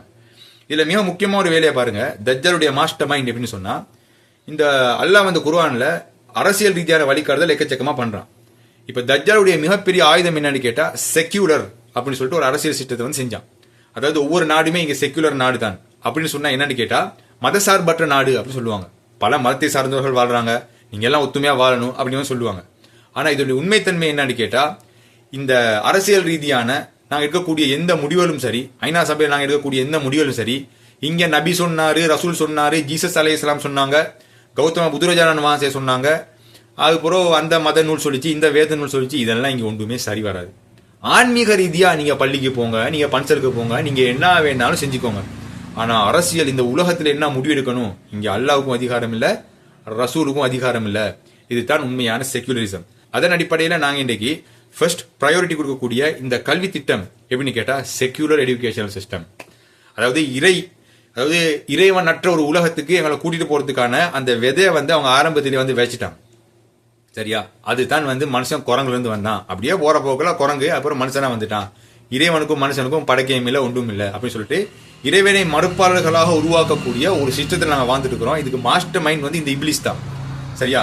அப்ப இதன் அடிப்படையில நாங்க இன்னைக்கு உலகத்தில் இருக்கக்கூடியவங்க நாங்க யாரோட தீனை ஃபாலோ பண்ணி கொண்டிருக்கிறோம், யாரை நாங்க ரப்பா எடுத்து கொண்டிருக்கிறோம்னு சொன்னா, அதாவது நான் எல்லாத்தையுமே நான் சொல்லல, சிம்பிளா நான் விளங்கிறதுக்கு நான் சொல்றேன். சரியா? இந்த மாதிரி ஒரு சிச்சுவேஷனை தான் நாங்க ஈக்கிறோம். இந்த மாதிரி அல்லாடையும் ரசூல்டையும் அனைத்து துறையிலுமே வழிகாட்டுதல் ஈக்கும் போது இன்றைக்கு நாங்க ஃபாலோ பண்ணி கொண்டிருக்கக்கூடிய அனைத்து கலாச்சாரங்களும் அனைத்து துறைகளையும் வழிகாட்டுதல் இந்த தஜ்ஜால்டையும் யஜூஜ் மௌஜூட்டையும் இருக்குது. இப்போ உதாரணத்துக்கு சொல்ல போனா இங்கே கூடிய பொருளாதார சட்டத்திட்டங்கள் யஜூஜ் மௌஜூட், அதே மாதிரி இந்த அரசியல் சார்ந்த அனைத்து விஷயங்களும் யஜூஜ் மௌஜூட், மைண்ட்ரி சிஸ்டம் யஜூஜ் மௌஜூட், கல்வி திட்டங்கள் யஜூஜ் மௌஜூட், நாங்க உருக்கக்கூடிய எங்களோட இந்த சொசைட்டி ஆர்டர் எப்படி இருக்குது யஜூஜ் மௌஜூட், எங்களோட அன்றாட வாழ்க்கையில நாங்க பேசக்கூடிய பழகக்கூடிய விஷயங்கள் எல்லாமே எப்படி இருக்குது. இப்ப நாங்க ஷர்ட் ட்ரௌசர் போடுறோம், இது யாரோட கலாச்சாரம்? யஜூஜ் மௌஜூட கலாச்சாரம். சிம்பிளா பார்த்தா இங்கிலீஷ் பேசுறது யாரோட கலாச்சாரம்? யஜூஜ் மௌஜூத் அவங்களோட பாஷையை தான் நாங்க பேசிட்டு இருக்கிறோம். அதை பேசுறது பெருமையா வேற நினைச்சிட்டு இருக்கிறோம். அப்ப அரபு பேசுறது அது ஒரு சாதாரணமான விஷயமா நாங்க வந்து வச்சிருக்கிறோம். சரியா? குர்ஆன் அனுப்பப்பட்ட அந்த மொழி. இப்ப இது சொல்றக்கூடிய அனைத்து விஷயத்துக்கும் நானும் ஒரு ஆள் தான். இந்த ரியாலிட்டியை நாங்க விளைவிக்கணுன்றதுக்காக தான் சொல்றேனே ஒழிஞ்சு யாரும் சரி யாரும் பிறன் இல்லை. ஒட்டு மொத்தமா பார்க்கும் போது இதுதான் நிலைமை.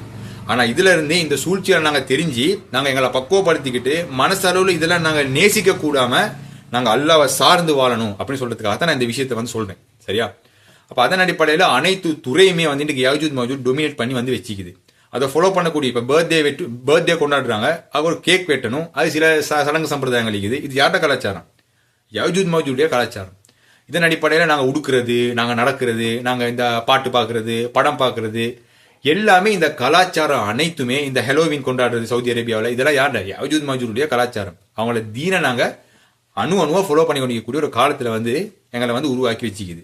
இதன் அடிப்படையில் இன்னைக்கு உலகத்தில் இருக்கக்கூடிய அனைத்து மக்களுமே நாங்க விரும்பினமோ விரும்பலையோ தஜ்ஜால் அவனுக்கு கட்டுப்பட்டு இந்த யஜூஜ் மௌஜூத்கள் வந்து நிறைவேற்றின ஒரு தீன் ஒன்று இருக்குது. அதை ஏற்றுக்கொள்ள வேண்டிய காலத்தின் கட்டாயத்துல வந்து நாங்க எல்லாம் இருக்கிறோம். இது மறுக்க முடியாத உண்மை. இப்ப உதாரணத்துக்கு நீங்க ஈரான் எடுங்களே. இப்ப சவுதி அரேபியா இவங்க எல்லாம் வழிகிட்ட ஒரு உச்சக்கட்டத்தில் இருந்தாலும் ஈரானில் வந்து சில முக்கியமான நல்ல விஷயங்கள் இருக்குது. பாலஸ்டைன் விஷயத்துல கூட நாங்க எல்லாம் பார்த்தோம். இப்ப இவங்க கூட என்ன செஞ்சிட்டாங்கன்னு கேட்டா, இப்ப அல்லாஹ் சொல்றான் சொந்த மனோ இச்சையை வந்து பின்பற்றக்கூடாது அப்படின்னு சொல்லிட்டு. ஆனா இந்த ஈரான் வந்து என்ன செய்யுது? ரிபப்ளிக் ஆஃப் ஈரான் அப்படின்றது. அதாவது of the people by the people for the people. அதாவது மனோ இச்சையை நாங்க பின்பற்றுவோம் அப்படின்றாங்க. அதாவது அங்க ஒரு பார்லிமெண்ட் இருக்கு, அங்க மனிதர்கள் இருக்கக்கூடிய முடிவு தான் எல்லாம். அதுதான் ரிபப்ளிக் ஆஃப் ஈரான். இது உண்மைக்குமே இஸ்லாமான ஒரு நாடுன்னு சொன்னா இந்த பேரே வைக்க மாட்டாங்க. சரியா? இஸ்லாமிக் ஈரான் சொல்லி வைக்கலாம், இஸ்லாமிக் கண்ட்ரி ஆஃப் ஈரான் வைக்கலாம். ரிபப்ளிக்ன்ற வார்த்தை வந்து அன்னைக்கு வரக்கூடாது. இதெல்லாம் தஜ்ஜால்ல வந்து சூழ்ச்சி, அரசியல் சூழ்ச்சி. சரியா? அப்ப இந்த மாதிரி விஷயங்கள் தான் வந்து இருக்குது. ஆனா இதன் அடிப்படையில் இன்னைக்கு உலகத்துல எல்லாருமே யஜூஜ் மௌஜூத் தான் ஃபாலோ பண்றாங்க, அவன் தீனை தான் ஃபாலோ பண்றாங்க, அவன் ஆடை கலாச்சாரத்தை தான் ஃபாலோ பண்றாங்க, அவன் பாஷை கலாச்சாரத்தை தான் ஃபாலோ பண்றாங்க, அவன் உருவாக்கின எஜுகேஷன் சிஸ்டத்தை தான் இன்னைக்கு உலகமே வந்து ஃபாலோ பண்ணிட்டு இருக்குது, அவன் உருவாக்கின வியாபார திட்டங்கள் கேபிட்டலிசம் இந்த மாதிரி விஷயத்துங்களை வந்து ஃபாலோ பண்ணிட்டு இருக்குது, அவன் உருவாக்கின பொருளாதார சட்டத்திட்டங்களை தான் வந்து நாணயத்தை தான் இந்த உலகமே வந்து அரசியல் சட்டத்திட்டங்கள் எல்லாமே அவன் உருவாக்கினதை தான் வந்து ஃபாலோ பண்ணிட்டு இருக்குது அப்படின்னு சொல்லி உங்களுக்கு திட்ட தெளிவா நீங்களும் தேடி பார்த்தா உங்களுக்கு வேணும். இதன் அடிப்படையில் இதை நாங்கள் இன்னும் வந்து டீப்பா புரிஞ்சுக்கிறதுக்கு ஒரே ஒரு ஹதீஸ் போதுன்னு நான் நினைக்கிறேன். என்னன்னு கேட்டால் புகாரில வரக்கூடிய ஹதீஸ். அல்லாஹ் ஆதம் அலைஹிஸ்ஸலாத்தை கேட்பான், சொர்க்கத்துக்கு நரகத்துக்கு போறவங்கள உங்களோட சந்ததிகள் உள்ளவங்கள நரகத்துக்கு போறவங்கள வேறையா பிரிங்கன்னு சொல்லிட்டு. பிரபல்யமான ஹதீஸ் எல்லாத்துக்கும் தெரிஞ்சிருக்கும். ஆனா இதுக்கு சரியான விளக்கம் சொல்றதுக்கு யாரும் இல்லை. அப்ப அதன் அடிப்படையில் ஆதம் அலைஹிஸ்ஸலாம் கேட்பாங்க எத்தனை பேர்னு சொல்லிட்டு. ஒவ்வொரு 1099 பேர் அப்படின்னு சொல்லுவாங்க. அப்ப சொர்க்கத்துக்கு போறது ஒவ்வொரு 1000 ஒருத்தரா அப்படின்னு சொல்லிட்டு இதை கேட்ட சஹாபாமார்கள் அப்படி பயந்து நடி கொண்டிப்பாங்க. அப்போ முகமது நபி ஸல்லல்லாஹு அலைஹி வஸல்லம் இதை வந்து எக்ஸ்பிளனேஷன் பண்ண சொல்லுவாங்க. ஒவ்வொரு 999 பேர் நரகத்துக்கு போறன்னு சொன்னா இது மிகவும் ஒரு பயங்கரமான சிச்சுவேஷனே, எங்க நிலைமையெல்லாம் என்ன அப்படி சொல்லி விலக சொன்ன முகமது நபி ஸல்லல்லாஹு சொல்லுவாங்க, பயப்படாதீங்க, அந்த 999 பேர் நரகத்துக்கு போறவங்க யஜூஜ் மௌஜூத் இனத்தை சார்ந்தவர்கள் அப்படின்னு சொல்லிட்டு. அது என்ன அதோடைய எக்ஸாக்ட்லி மீனிங்னு கேட்டா, இப்ப இதை ஜுல்கர்னைன் வந்து யஜூஜ் மௌஜூதை வந்து இப்படி எல்லாம் ஒரு பெட்டில போட்டு அடைச்சு வச்சுட்டாங்கன்னு சொன்னா இன்றைக்கு உலகத்துல மக்கள் அந்த எண்ணிக்கை 7.5 பில்லியன் அப்படின்னு சொல்லி நான் நினைக்கிறேன். அப்ப ஒவ்வொரு 1999 பேர்னு சொன்னா யஜூஜ் மௌஜூதுகள். அப்ப உண்மைக்குமே யஜூஜ் மௌஜூத் போட்டு எங்கேயோ அடைச்சு வச்சிருக்குன்னு சொன்னா அவங்களோட எண்ணிக்கை எவ்வளவு இருக்கணும்னு கேட்டா இந்த மனிதனுடைய எண்ணிக்கை இருக்கிற 7.5 பில்லியன் அது மாதிரி மல்டிப்ளை இன்டூ 999 இருக்கணும். அப்ப எவ்வளவு பெரிய ஒரு தொகைன்னு சொல்லி பாருங்க யஜூஜ் மௌஜூத். சோ அவ்வளவு பெரிய ஒரு தொகை அந்த மாதிரி எல்லாம் இதுல எதுவுமே இல்ல. யஜூஜ் மௌஜூத் அல்ல அப்படி நரகத்துக்கு போட்டோன்னு சொன்னாலும் இன்றைக்கு கொடுக்கக்கூடிய விளக்கத்தின் அடிப்படையில் அப்ப அல்ல இன்னைக்கு ஒரு அநியாயம் செய்யறான்னு அர்த்தம். ஏன்னு கேட்டா ஜுல்கர்னைன் வந்து எங்கேயோ ஒரு அடைச்சு வச்சிருக்காங்க இந்த யஜூஜ் மௌஜூத்ல. அப்ப முகமது நபி ஸல்லல்லாஹு அலைஹி வஸல்லம் வந்ததே அவனுக்கு தெரியாது, அடைச்சு வச்சிருந்தேன்னு சொன்னா. அப்ப முகமது நபி ஸல்லல்லாஹு அலைஹி வஸல்லம் தீன் என்னன்னு தெரியாது.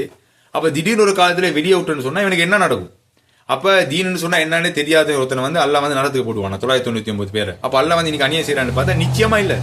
இது என்னன்னு கேட்டா யஜூஜ் மஜூஜுடைய கலாச்சாரத்தை ஃபாலோ பண்ணக்கூடியவங்க அல்லாஹ்வை ரப்பா எடுக்காம முகமது நபி ஸல்லல்லாஹு அலைஹி வஸல்லம் அவங்களோட தீனை ஃபாலோ பண்ணாம இவங்க யஜூஜ் மஜூஜுடைய தீனை ஃபாலோ பண்ணி கொண்டிருப்பாங்க.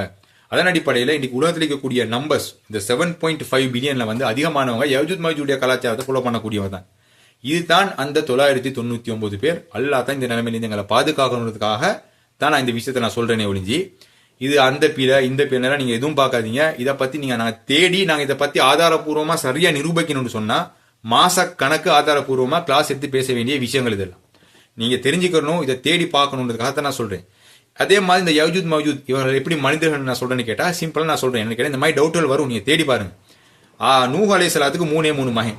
அந்த 3 மகனும் யாருன்னு கேட்டா ஹாம் ஷாம் யாஃபீஸ் அப்படின்னு சொல்லிட்டு இந்த ஹாம் ஷாம் இவங்க யாருன்னு கேட்டா கருப்பினத்தை சார்ந்தவர்கள் நீக்ரோக்களை மாதிரி, மற்றது இந்த பிரவுன் ஸ்கினை சார்ந்தவர்கள் ஏசியா கண்ட்ரில வாழக்கூடிய மக்கள் மாதிரி. இந்த யாஃபீஸ்னு சொல்லி ஒருத்தர் இருக்கிறான் தானே, இந்த நீங்க இன்டர்நெட்ல கூட தேடி பாருங்க, அழகா அவங்களே கைட் பண்ணி அவங்களை கூப்பிட்டு போவாங்க. இந்த யாஃபீஸுடைய சந்ததிகள் எந்த அளவுக்கு வருதுன்னு கேட்டா யஜூஜ் மஜூஜ் ஜுல்கர்னைன் வந்து அடைச்சு வச்சார் இல்லையா, அந்த யஜூஜ் மஜூஜ் வந்து அவங்களோட லிங்க் ஆகக்கூடிய அதாவது வெள்ளை இனத்தவர்கள், வெள்ளக்காரர்கள். இவங்களோட இனம் வந்து அந்த முடி வந்து தங்க கலரா இருக்கும், கண்ணு சின்னதா இருக்கும். இந்த மாதிரி நபர்கள் இவங்க யார் வெள்ளக்காரன் இருக்கக்கூடிய இந்த டொனால்ட் ட்ரம்ப்ல நீங்க மூஞ்ச பாத்தீங்கன்னு சொன்னா முகமது நபி ஸல்லல்லாஹு அலைஹி வஸல்லம் யஜூஜ் மஜூஜ் பத்தி அடையாளம் பண்ணிட்டு போயிட்டு இருப்பாங்க. அதுக்கு சரியா மெச்சவரமாய் வந்து ஆட்சியில வந்து உட்கார்ந்து இருக்கிறாரு கடைசி காலகட்டத்தில்.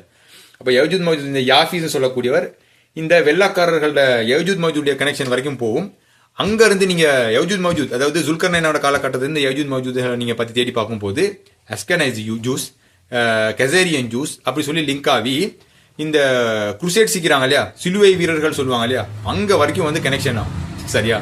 அதனாலதான் இந்த குருசேட்ஸ் எல்லாம் வந்து ஃபைட் பண்ணும்போது முஸ்லீம்களுக்கு எதிராக உண்மையான யூதர்களும் கிறிஸ்துவர்களும் பார்த்தாங்க, அடே பாலஸ்டைன் வந்து எங்களுக்கு சொந்தமான பூமி, நாங்களே பேசாம இருக்கிறோம், எங்கேயோ இருந்து வந்து இவனுங்க ஏன்டா இதுக்காக சண்டை போடுறானுங்கன்னு சொல்லிட்டு ஒரு மிகப்பெரிய குழப்பத்தில் இருக்காங்க. இன்றைக்கும் நீங்க பாருங்க பாலஸ்டைன்ல இருக்கக்கூடிய முஸ்லீம்களுக்கு சப்போர்ட் பண்ணி அமெரிக்காவில் இருக்கக்கூடிய யூதர்கள் சப்போர்ட் பண்ணி கொண்டிருக்கிறாங்க, பாலஸ்டைனுக்கு முஸ்லீம்களுக்கு சப்போர்ட் பண்ணி கொண்டிருக்கிறாங்க. ஏன்னு சொன்னா அந்த அமெரிக்காவில் இருக்கக்கூடியவங்களுக்கு தெரியும் இந்த இஸ்ரேல் இருக்கக்கூடியவங்க உண்மைக்குமே யூதர்கள் இல்ல, தோராவின் அடிப்படையில் அங்க போறதுக்கு தடை மசாயா வரக்காட்டிலையும், ஆனா அங்க பேட்டிக்கிறாங்க. அப்ப இது தோராவுக்கு எதிரே அங்க வேலை செய்யறாங்க, அவங்க யூதர்களே இல்லைன்னு அவங்க சொல்றாங்க. அது மட்டும் இல்லாம அந்த ஜைனிஸ்ட் மூவ்மெண்ட் கோஃபவுண்டர் அவர் ஒரு இறை மறுப்பாளர் தியேட்டர் ஹெஸ்ன்னு சொல்லி யூத உலமாக்கள் சொல்றாங்க. அது மட்டும் இல்லாம கிட்டத்துல இந்த வெனிசுலா உடைய அங்க அந்த லீடர் பிரசிடென்ட் என்ன சொன்னாரு, மெதுரோ அப்படின்னு சொல்லக்கூடியவர், இந்த பெஞ்சமின் நெத்தன்யாஹு சொல்லக்கூடியவருக்கும் யூதர் ஏன்ஷியன்ட் யூதர்களுக்கும் எந்த கனெக்ஷனும் இல்ல, இவர் வந்து போலாண்ட்ல இருந்து வந்தவர் ஒருத்தர் அப்படின்னு சொல்லிட்டு அவர் கூட சொல்லியிருந்தாரு. அதன் அடிப்படையில் இந்த அமெரிக்காவில் உள்ளக்கூடிய யூதர்கள் உண்மைக்குமே இவங்க மதத்தின் அடிப்படையில ஃபாலோ பண்ணக்கூடியவங்க தான். இவங்க எல்லாம் இஸ்ரேல் இருக்கக்கூடிய யூதர்களே இல்லைன்னு சொல்றாங்களே, உண்மைக்குமே யூதர்களும் கிறிஸ்துவர்களும் ஒன்று செய்யறதுக்கு வாய்ப்பே இல்லையே. ஆனா அமெரிக்காவும் இந்த இஸ்ரேலும் வந்து கூட்டு சேர்ந்து கொண்டு வேலை செய்யறாங்களே, இது எப்படிடா சாத்தியமாகும்? அப்ப யூதர் இல்லைன்னு சொல்லும் போது இந்த யூதர் ரப்பிக்கள் இந்த இஸ்ரேல் உள்ளவங்க உண்மைக்குமே யாரு அப்படின்னு சொல்லி தேடி பார்க்கும்போது ஜோன் ஹாப்கின்ஸ் சொல்லி ஒரு யூனிவர்சிட்டி இருக்குது. அதுல வந்து இந்த ஜீனின் அதாவது டிஎன்ஏ அடிப்படையில் உண்மைக்குமே இந்த இஸ்ரேல் இருக்கக்கூடிய இந்த ஜைனிஸ்டுகளுக்கும் பூர்வீகமான ஏன்ஷியன்ட் யூதர்களுக்கும் என்ன மாதிரி கனெக்ஷன் இருக்கான்னு சொல்லி ஒரு ஆராய்ச்சி வந்து பண்ணினாங்க. அதன் அடிப்படையில் அந்த ஆராய்ச்சியுடைய சமரைசேஷன் என்ன அப்படின்னு கேட்டா ஜோன் ஹாப்கின்ஸ் யூனிவர்சிட்டி நீங்க தேடி பார்க்கலாம். அதுல என்ன சொல்றான்னு கேட்டா இந்த ஜைனிஸ்டுகள் இஸ்ரேல் இருக்கக்கூடிய ஜைனிஸ்டுகள் 97% ஏன்ஷியன்ட் யூதர்களுக்கும் எந்த விதமான ஒரு ஜெனட்டிக்கலி கனெக்ஷனுமே இல்லை. ஆனா பாலஸ்டைன்ல இருக்கக்கூடிய முஸ்லீம்களுக்கும் இந்த செமிட்டிக் லாங்குவேஜ் பேசக்கூடியவங்களுக்கும் இல்லாட்டி சில இடத்துல பார்க்கணும் யமன்ல இருக்கக்கூடியவங்களுக்கும் இந்த ஜெனட்டிக்கலி கனெக்ஷன் இருக்குது. ஆனா இந்த ஜைனிஸ்டுகளுக்கு இல்லைன்னு சொல்லி அதில் சமரைஸ் பண்ணினாங்க. அதை பார்த்தது போற உண்மைக்குமே இந்த ஜைனிஸ்டுகள் வந்து பொங்கிட்டாங்க. நீங்க ஏன்டா சொன்னா பாருங்க, உண்மைக்குமே அவங்க யூதர்கள் கிறிஸ்துவர்கள் சொல்லி அவங்க சொன்னதுக்கு இந்த இஸ்ரேல் இருக்கக்கூடியவங்க அமெரிக்காவில் இருக்கக்கூடியவங்க உண்மைக்குமே அவங்க இஸ்லாத்துக்கும் கிறிஸ்துவத்துக்கும் யூத மதத்துக்கும் எதிராக தான் வந்து வேலை செய்வாங்க. ஏன்னா இவங்க ஆட்டையா போட்டிருக்காங்க. ஏன்னு கேட்டா ஒரு காலகட்டத்தில் இவங்க ஒரு இடத்துல அடைச்சி வச்சிருந்துச்சு ஒரு பெரிய இது ஒன்று போட்டு திடீர்னு ஒரு மிக கஷ்டமான பிரதேசத்துல வந்து வாழ்ந்தாங்க. வெளியே வந்ததுக்கு போறோம் இவங்களுக்குன்னு சொல்லி ஒரு ஐடென்டிட்டி லேபிட்டுச்சு. அந்த நேரத்தில் இவங்க என்ன செஞ்சாங்க, கிறிஸ்துவர்களையும் யூதர்களுடைய ஐடென்டிட்டியை வந்து இவங்க கலவெடுத்து வச்சிருக்காங்க. அதுதான் இங்க ஒரு ஐடென்டிட்டி தெஃப்ட் நடந்திருக்குன்னு சொல்லி அந்த யூத உலமாக்கள் வந்து சொல்றாங்க. Zionists are working day and night to merge the identity of Judaism and Zionism into one. They need Jews to be responsible for their action, or else they cannot use anti-Semitism as a shield. they'll always say it's about all the Jewish people, not Israel, to get us to pay. We see this in the streets of Europe and now also in America. It must be stopped. Zionists are working for their selfish agendas at the expense of Jewish people. அப்ப உண்மைக்குமே இந்த யூதர்கள் சொல்ற மாதிரி America அழிக்கக்கூடியவங்க ஜயனிஸ்டுகள் வந்து யூதர்கள் இல்ல, America அழிக்கக்கூடியவங்க ஜயனிஸ்டுகள் இல்லன்னு சொன்னா, இவங்க எல்லாம் யூரோப் கண்ட்ரில வந்து சொன்னா, அப்ப இவங்க உண்மைக்குமே யாரு அப்படின்னு சொல்லி நீங்க தேடி போனீங்கன்னு சொன்னா, குர்ஆன் மட்டும் இதுக்கு வந்து விடையா இருக்கும். அவங்க யஜூத் மௌஜூத் இனத்தை சார்ந்தவர்கள் அப்படின்னு சொல்லிட்டு, யஜூத் மௌஜூத் இனத்தை சார்ந்த யூதர்கள் கிறிஸ்துவர்கள் அப்படின்னு சொல்லிட்டு, அதனால தான் அல்லாஹ் அவனோட கூட்டம் சேரவானான்னு சொல்லி சொல்லியிருக்கிறான். சவுதி அரேபியா சேர்ந்துட்டு இருக்குது. அது மட்டும் இல்லாம இன்னொரு மிக முக்கியமான விஷயத்தை பாருங்க. இந்த ஹாமும் ஷாமும், இந்த நூஹ் அலைஹிஸ்ஸலாமான இந்த 2 புள்ளி இருக்கிறாங்களே, இவங்களோட வம்சம் வந்து எங்கெங்கெல்லாம் வந்து பரவிச்சோ, முக்கியமா மிடில் ஈஸ்ட்ல இருக்கட்டும், இல்லாட்டி இந்த ஏசியன் கண்ட்ரில இருக்கட்டும், இங்க நபிமார்கள் எல்லாம் வந்து வந்திருக்காங்க. அவனோட பிரச்சாரங்களை வந்து வேலை செஞ்சிருக்காங்க. ஆனா யாராவது ஒரு நபி, நான் வந்து அமெரிக்காவுக்கு வந்திருக்கிறேன், நான் வந்து பிரிட்டனுக்கு வந்தேன், நான் பிரான்ஸ்க்கு வந்து சொல்லிருக்காங்களா? அந்த மேற்கத்திய எந்த ஒரு நாட்டுக்குமே அல்லாஹ் எந்த நபியுமே வந்து அனுப்பவே இல்லை. இதுல இருந்தே விளங்கிது அங்க ஒரு மிகப்பெரிய ஒரு பிரச்சனை வந்து ஃபியூச்சர்ல வரப்போகுது சொல்லி அல்லாஹ் இண்டிகேட் பண்ணிருக்காங்க எங்களுக்கு. சரியா? அப்ப இன்றைக்கு வந்து உலகத்துடைய நிலைமை என்னன்னு கேட்டா, அதிகமானவங்க யஜூத் மௌஜூத் வந்து ஃபாலோ பண்றாங்க. அதாவது எல்லாமே அவனோட துறையளிக்கக்கூடியதை தான் வந்து நாங்க ஃபாலோ பண்ணி கொண்டிருக்கிறோம். அவன் வச்சிக்கக்கூடிய நாணயத்துக்காக அதை கிடைச்சுன்னு சொன்னா நாங்க உலகத்துல எதை வேணாலும் நாங்க அடைஞ்சிக்கலாம்னு சொல்லிட்டு அதுக்கு பின்னுக்கு நாங்க அவன் எஜுகேஷன் சிஸ்டத்தை படிச்சுட்டு அதுக்கு பின்னுக்கு நாங்க அதை அடையிறதுக்கு நாங்க ஓடிக்கொண்டிருக்கிறோம். அப்ப அதன் அடிப்படையில இப்ப இந்த நிலைமையில ஒருத்தர் மௌத்தா போனா கபூர்ல வந்து அல்லாஹ் வந்து கேட்பான், மனிதனே உன்னோட ரப்பு யாரு அப்படின்னு கேட்கும்போது இங்க அல்லாஹ்வோட ரப்பு எதுவுமே இல்லை. அதனால தான் ஹஜ்ஜில போயிட்டு லப்பைக் அல்லாஹும்ம லப்பைக்னு சொல்லி எல்லாரும் வந்து கோஷங்கள் எழுப்புவாங்க இல்லையா? அதோட அர்த்தம் தெரிஞ்சு சொல்றாங்களா தெரியாம சொல்றாங்களா? அல்லாஹ் அக்பர், அல்லாஹ் மிகப்பெரியவன், இதுல பெரியவன், ஆட்சி அதிகாரத்துல பெரியவன். அப்ப வெள்ளக்காரன் சிரிக்கிறான், ஜாயன் சிரிக்கிறான், எந்த ஆட்சி அதிகாரத்துல அல்லாஹ் இருக்கிறான் அப்படின்னு சொல்லிட்டு. இதுதான் இன்னைக்கு வந்து சிச்சுவேஷன். மஹ்தி அலைஹிஸ்ஸலாம் வந்து இதை சரி செய்வாங்க. சரியா? அல்லாஹ் அக்பர்னு சொன்னா என்னன்னு சொல்லி காட்டுவாங்க. உண்மையான மனிதர்களுக்கு சுதந்திரம்னு சொன்னா என்னன்னு வந்து காட்டுவாங்க. அது முஸ்லீம்களுக்கு மட்டும் இல்ல, எல்லா மனிதர்களும் நிம்மதியா வாழ்றதுக்கான ஒரே வழிகாட்டுதல் அல்லாஹ் இருந்து வந்த இந்த வழிகாட்டுதல் அப்படின்னு சொல்லி அவங்க வந்து செஞ்சு காட்டுவாங்க. இதன் அடிப்படையில் இந்த மாதிரி நிலைமையில ஒருத்தர் இதை தெரியாம மரணிச்சிட்டாருன்னு சொன்னா, என்ன கேட்டா இதை நான் சொல்றேன், நீங்க தேடி பார்த்து இதனுடைய பாதிப்பை நீங்க விளைவிக்கணுன்றதுக்காக தான். இதை ஒவ்வொன்றையும் நான் எடுத்து விசாரிச்சு சொல்ல போனா எனக்கு அவ்வளவு சப்போர்ட்டுக்கு ஆட்களும் இல்லை, எனக்கு டைமும் இல்லை.